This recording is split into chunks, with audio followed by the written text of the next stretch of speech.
अरे नीले तू असं कवर बोंबलत येणार आहे, असं जर येणला तर तुला लागणार पोरगी कोण देईन? हे नीले मला वाटतंय तिला वर जायचंय. अरे माझी गर्लफ्रेंड आहे, माझ्या शेजारी कोण बसलं तिला आवडत नाही, तिकडे बस बस बाळा.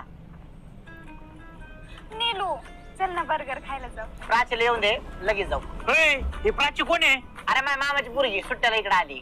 हा ते मग ती आली. नीलू बेबी मी कशी दिसतेय? टाऊका. नीलू तुला एक सांगू का, तुझं लग्न जर त्या शोभा सोबत ठरलं नसतं ना, मीच तुझ्याशी लग्न केलं असतं. अरे बरोबर आहे, पण सगळ्यांच्या नशिबात मी नाही नेऊ शकत आहे की नाही. होय, ही शोभा कोण आहे? अरे सोबत माझं लग्न ठरलंय ती. मला वाटलं होतं तू एकटाच आला असशील, पण सगळी पलटण घेऊन आलाय. तुला दाखवायचं असेल ना तुझी एक्स कशी होती ते. ऐक, तू ना होती, मी आहे. तुझं आहे या टोन मध्ये बोलूच नको. अगं निलेश, तू हिला अजून आपल्याबद्दल नीट सांगितलेलं दिसत नाहीये.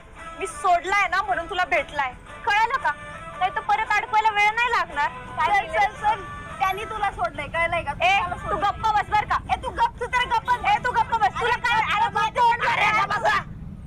अरे साक्षी जाऊ दे आता, आता आपला विषय संपला तसा. पण अरे जगामध्ये काय पोरं काय कमी थोडी पडलेत, तुला पण भेटत नाही का चांगला माझ्यासारखाच. आणि सगळ्याच्या नशिबात मी नाही येऊ शकत, मी कोणाचं तरी एकट्याच होईन ना.